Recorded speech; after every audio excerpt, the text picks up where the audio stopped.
Hey everybody, it's John King, and here I am with a special unplanned live stream on what just happened today. Big news for anybody on the wait list waiting for Dream for All vouchers. Today was a very important day. It's the day that I have been waiting the last 90 days for, and you should have been waiting that time as well. What happened today? What happened today is the people who let their vouchers expire as of last Thursday, their vouchers were reissued today. So let me backtrack to the beginning and walk you through what happened, and then we're going to share some information about what we all know to help each other get better data. So first and foremost, when the vouchers were originally issued at the end of June, there was a 90-day window to use those vouchers, and that meant that they had to be used by last Thursday, the 25th. I believe it was the 25th. So you had to have used your voucher by Thursday, the 25th. If you didn't use it, maybe that was the 26th. Yeah, anyway, by Thursday of last week, you had to use your voucher. If you hadn't used your voucher by Thursday of last week, then your voucher was lost. Now, we learned a month ago that CalHFA allowed a lot of everybody, basically, was allowed to extend their voucher an extra 90 days. That was a big wild card for all of you who are waiting for vouchers on the wait list because it meant people who had been searching. I've got probably a dozen clients right now who have been searching and haven't been able to find a home, and they all extended their voucher beyond the original 90 days. So all of them got extra time beyond last Thursday. And so there was a big question mark about, were we going to see more vouchers issued, or did everybody who didn't use their voucher get an extension? Because that would be very disheartening. Now, I have really good news, which is we found out as of around 2 o'clock today, my client started seeing that their wait list number changed. A lot of them changed from being on the wait list to being selected. And then I had a few people reach out saying, John, it says I'm selected, but what does that mean? Because I don't have a voucher. As of 3 o'clock today, the vouchers were issued. So I have information on 2 of the 9 regions, and I need your help getting information on the rest of the regions. So let me share with you what I've got. If any of you guys are on the wait list, I need to know what county you're in, what your original wait list number was, and what your current wait list number is, because that's going to help me figure out what progress we made in every county. So right now, the only 2 counties or regions that I know numbers on are the, by the way, if you are on the wait list, please comment right now in comments telling me what county you're in, what your original wait list number was, and what your current wait list number is. Or if you got off the wait list and you got a voucher, we can celebrate with you, but I still want to know what your original number was and what county that you're in. So we know that in the Inland Empire, which is Imperial, Riverside, and San Bernardino counties, I've estimated 187 total winners. Now that's if everybody used the full $150,000. Excuse me, a little bit of water, hold on. So if everybody used their full $150,000, I ballparked 187 total winners. Now, I've gotten information from one person in the Inland Empire that said they were number 70 originally on the wait list. As of Friday, they went down to number 16. And as of today, they got a voucher. Now, that tells me at least 16 people got vouchers today. Now, if you were number 75 and you got a voucher, then I know that even more than that got vouchers. So I need your help in telling me who got vouchers. But let me explain to you what this says. This says that 37% of the people who were issued vouchers didn't use them. Now, some of them didn't use them because on the day they got the voucher, they realized, oh my gosh, I forgot about that thing. And I relocated to Texas. I don't want to use this. I can't because I'm not buying in California. And so there are people who gave up their voucher immediately. Then there are people who over the next 30, 60, 90 days tried to get qualified. All right, here we go. We got Layla saying, and started in Sacramento at number 90, and right now she's at 44. So let's update the capital region. So Layla gets to fill that in. So original spot number 90. Layla, do you know what you were on Friday? I'd love to see how many were issued today. But either way, we saw 44. Why is my math not working? What is this? Oops, that was supposed to be. I used the wrong formula. Okay. Oh, that's right. Okay, so I don't know how many were issued today, so that's not really good math. But the bottom line is we did have 46 people in Sacramento region. Layla, that is really good news. Again, I don't feel bad for those 46 people, but my count said 102 people. 102 people were issued vouchers in the capital region, and that of those 102, 46 of them were not able to use their voucher. So that is a really high percentage. I've got Salvatore telling me in Fresno. So Fresno is Central Valley. Your original spot was 491. If you know what you were on Friday, that would be great. But right now we are 390. So we had 101 people in the Central Valley that, now, by the way, some of these might be, a lot of them, a fair percentage of them, are additional vouchers that were provided because maybe you had 3 people that used their voucher, but they each only used $100,000. Let me talk you through this math. Layla says she thinks she was 49. So Layla, all right, so she thinks 49, which tells me that we had maybe 5 vouchers issued today in Sacramento. But let me explain to you what some of these numbers are. So in Fresno, big number in the Central Valley. It says, hey, I think there were 170 vouchers issued originally. So let me highlight this one. And of those 170, every time we had 3 people who bought $500,000 homes or less. That means each one of those people only got $100,000. So they were allocated 150 grand. They only used 100, 100, and 100, which means the extra 50 from all 3 of them got mashed back together into one brand new voucher. So it's kind of like cutting out the Christmas cookies, and you got the dough and you spread it out and you cut out 3 cookies and then you ball it all back up together again and you spread it out to create 1 or 2 more cookies. So same concept is happening here, but that's a huge number. That's also going to continue happening for the people who have vouchers right now. So this is very useful information, especially, I see the Bay Area. Let's see. Bay Area, let's update that one. Bay Area was 106 to start with. Friday was 45. And now number 6. Oh my God, that's amazing. All right, number 6. That is really, really good news. All right. So we went down by 100 people in the Bay Area. Again, the 100 in the Bay Area is interesting because the Bay Area is 21% of the state's population. So that means that you had 350 estimated vouchers that were given out. And of those 350, we had 100 of them the 100 new vouchers issued. They could be replacement vouchers for people who canceled. They could have been replacement vouchers for people who today or on Thursday expired and didn't ask for the extension, or they could be replacement vouchers that were put together because other people didn't use all the money. Now in the Bay Area, most people are using all the money.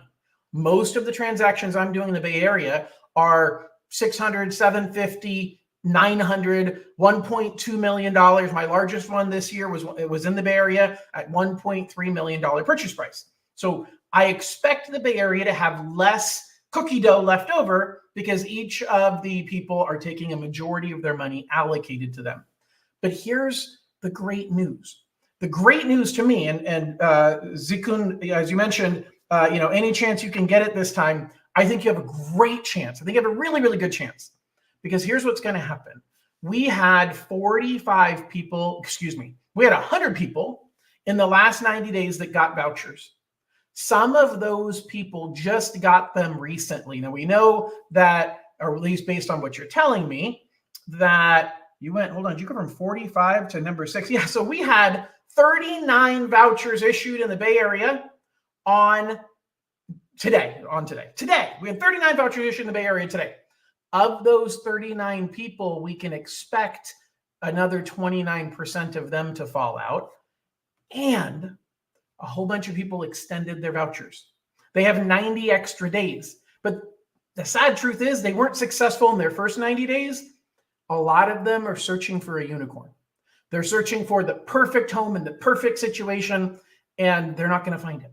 And so a lot of those people that extended their voucher by December 31st or right about December 31st, they're going to lose their voucher. We're going to have a bigger percentage of fallout, in my opinion, at the end of December, because there's a lot of people who are hanging on, trying to find a way to qualify, trying to find a way to improve their credit score, trying to find a way to bump their income or lower their income because they make too much money.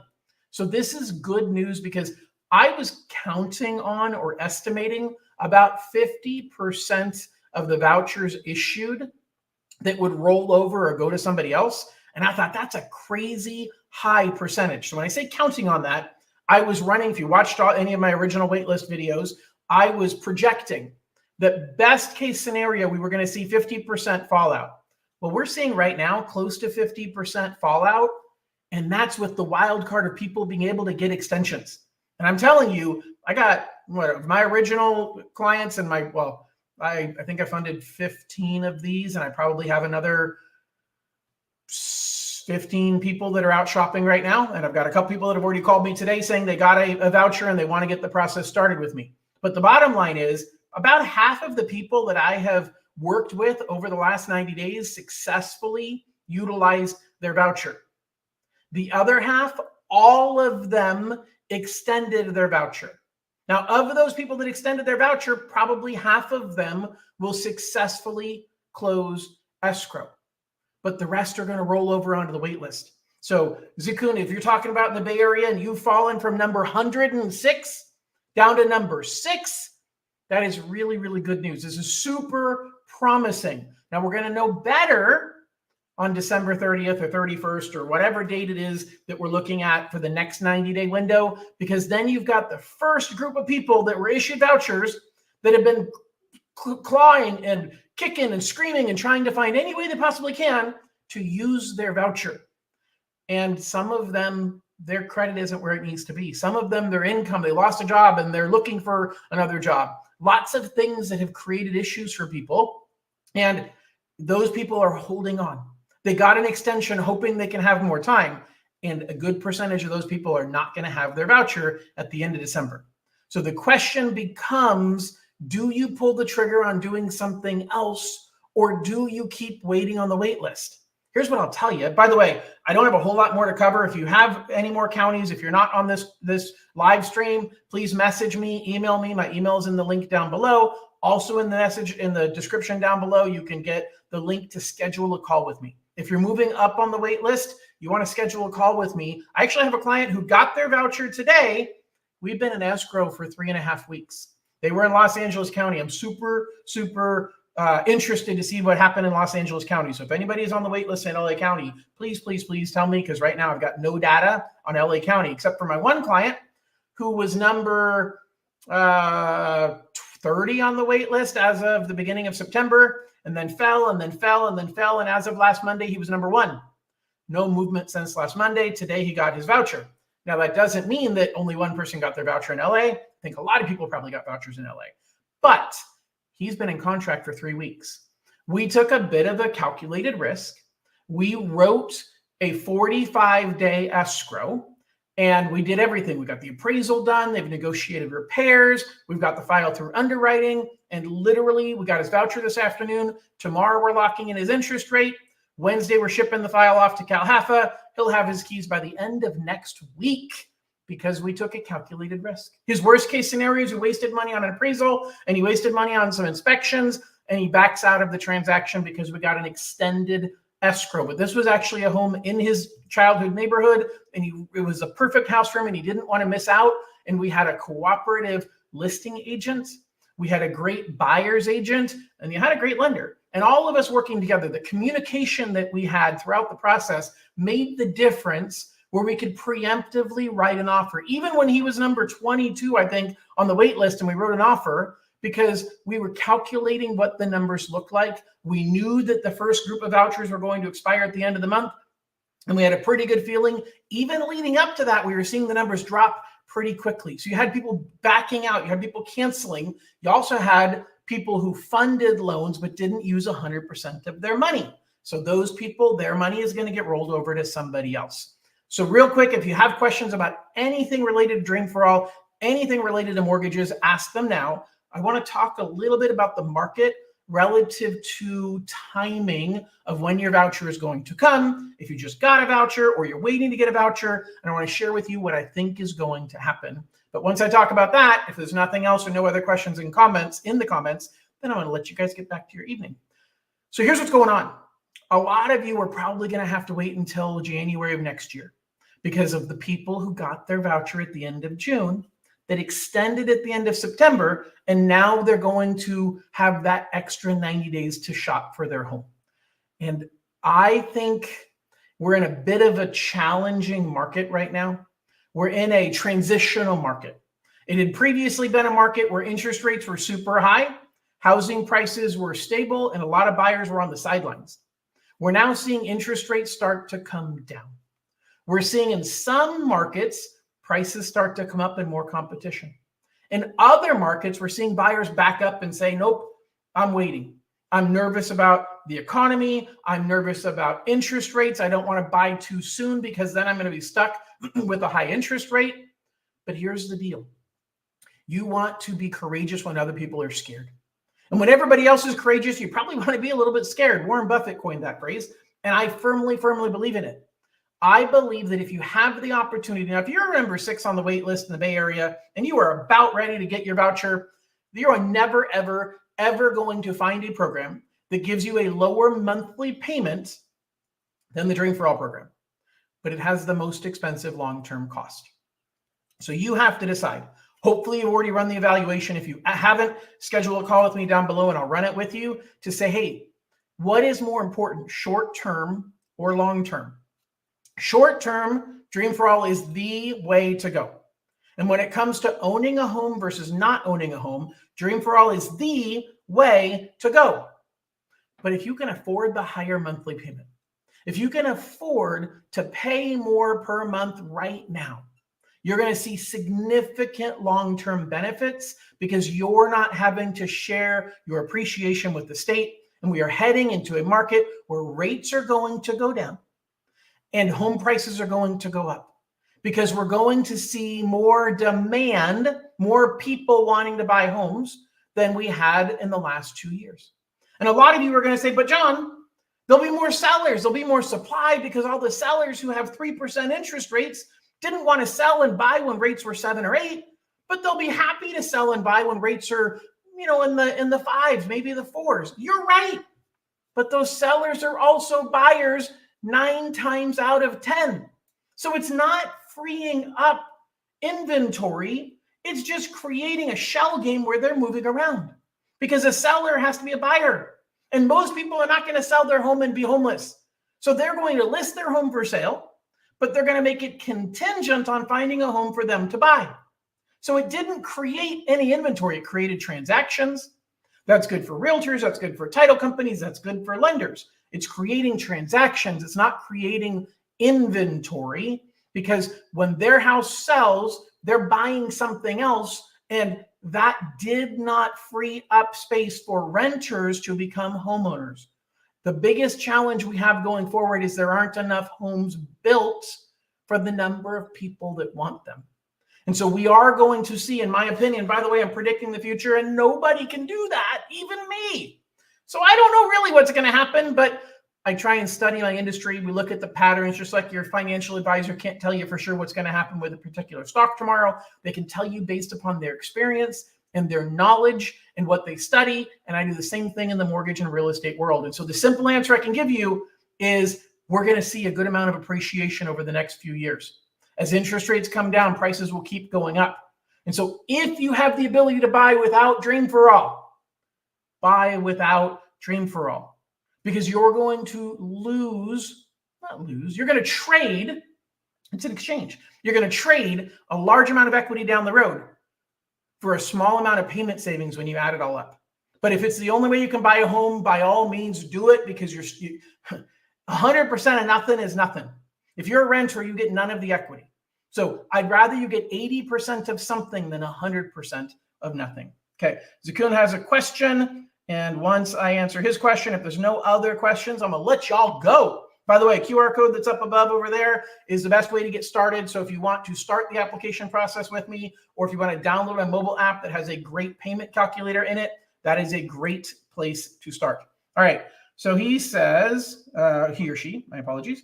I have a question. When I applied to the lottery, I only registered myself. Can I add my partner so that my loan amount can be higher but still under the income limit? Yes, you can. Great news. You can. You can add or delete people off of the loan. But what you cannot do is you cannot get rid of the person who is designated as the first generation homebuyer. Now, in your case, it was you and you want to add somebody else. The key is they have to be occupying the property, and they have to meet the definition of first-time homebuyer, and their income plus your income cannot exceed your county limits. As long as all three of those things are true, you are, and they have to have good enough credit. Their debt to income ratio has to make things better. So lending side of things, but specific to Dream for All, they have to be a first-time homebuyer. Now, what's the definition of a first-time homebuyer? You have not lived in a home owned by you or your spouse at any time in the last 3 years. So if you add your partner and your partner has lived in a home that they or their spouse owned in the last 3 years, you cannot add that partner. That's the first thing you have to have. The second thing you have to have is you have to make sure that you're underneath the income limits. And the third thing is they have to occupy the property with you. You cannot be a non-occupant cosigner. The opposite of that, good. So Zakun says all three requirements are met. That is fantastic. By the way, at number 6, if you've got a lender you love, stick with that lender. If you're not confident in your lender, or if they haven't given you the guidance that you've been getting from me, I am for sure interviewing for the job. So even if it is simply a conversation, use the link down below to schedule a Calendly, use Calendly and schedule a call with me just to talk through what I think and what advice I might have for you. During that conversation, it's my job to impress you enough that you are going to choose to use me, but you don't have to. You could use me for information and then you could bail on me, and that's okay. I want to be a resource for you, whether it is today or whether it's in the future. I want you to trust me and to trust my advice. So Zakun, if you are ready to move forward, you're number 6, you should be having a conversation with a lender that you trust. I am interviewing to be that lender. All right, now let me talk about the opposite of Zakun's situation, which is, what if you want to take somebody off of the loan? What if you had applied with 2 people and now you want to do it by yourself? What if you applied with 2 people and you're not with that person anymore and you want to switch to being on the loan with somebody else? That is A-okay, as long as the person being taken off was not the first generation homebuyer. Now you're going to say, wait, John, because we're both first generation homebuyers. Myself and the person that I was on the voucher with are both first generation. But in the voucher portal, when you applied for the lottery, you had to pick one of the 2 people as being the designated first generation homebuyer. Why? Because that's who the background check was done on. So the state hired private investigators. They did audits. They made sure that you weren't lying and that you really were a first generation homebuyer. And that's the person that has to stay on the loan. So if you're trying to say, well, no, I'm a first generation as well, and I picked the other person just because they're the ones that filled out the voucher portal, but I'm also first generation. Why can't I use the voucher? Because they're not going to do a new background check on you. They only did a background check on one person, and that one person has to stay as a person on the loan. And so if you're thinking of adding or deleting somebody and you're not sure how that applies, give me a call. Here's the other thing I will tell you. A lot of my clients, I'm going to wrap up with this. If you have more questions, guys, feel free to ask. I'm going to get rid of this. By the way, if you just joined, if you have information about the waitlist movement in your region, please email me. My email's down below. Post it on comments. Let me know what your county you're in, what your original waitlist number was. Hopefully, if you remember what your waitlist number was last Friday, but most importantly, what's your waitlist number today? Because that's going to give us a good idea of how the movement has been within your county. So here's the deal, guys. This is a really, really important opportunity to make a decision about home ownership and your game plan for the future. And you need to recognize timing is not going to be this good for long. I think that starting next spring, we're going to see a lot of buyers coming back into the market, and we're not going to see as many sellers selling. Right now, I think we have a crazy market because in a lot of regions, you have houses that are sitting and you have sellers that are getting nervous because they really just want to get it sold.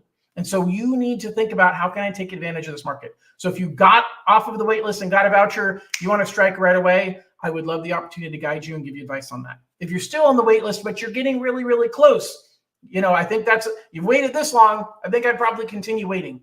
But if you're further up the wait list, or you're unsure if the chances of you getting down to the bottom of the wait list are, then schedule a time to talk with me and look at alternative options. Because I think you're going to find a better price on the home and a better selection of homes right now. And you have the opportunity to do that without waiting until vouchers are issued down the next 3 or 4 months from now, when I think we're going to see more. By the way, I knew we were going to see a good number of vouchers issued this week. We're going to see another good number of vouchers issued right around January 1st. The question is, do you want to wait another 90 days? Is the market going to be better or worse for you in 90 days? Nobody knows. We're trying to predict the future, but you have to decide what's important to you. I said it earlier, I'll say it again. There's long-term and there's short-term implications, and you have to decide what is most important to you. But if you are really far up the wait list and you can afford the monthly payment, please at least sit down and talk to me about it. I'm not telling you that I'm going to convince you to buy a home. I want to explain to you your choice, because a lot of people think about home ownership as a great way to build wealth over the long run. And it is. It's one of the best ways to build wealth over the long run. And the Dream for All program gets you there, but it stops you short of the finish line. Stops you about 20% short of the finish line, because you've got to share that with your silent partner. It keeps you from getting the full amount of tax deduction that you would have gotten, because you're not paying interest on the full purchase price. So you're not getting as big of a tax write-off. So if you want to talk through what all these options look like, please give me a call. I want to help guide you in making the right decision. And I really appreciate all of you joining me tonight. So I don't see any other questions. So at this point, I'm going to let everybody go. Hope you have an absolutely wonderful evening. And please keep me updated as the wait list numbers continue to move. I want to know more about the rest of the counties. And I look forward to everybody talking to you soon. Again, I'm interviewing to take great care of you and to be your lender. Please reach out if you or anyone you know and love is looking to purchase a home, refinance a home, or just get advice about home ownership in general. Thanks, everybody. Have a great night. Bye-bye.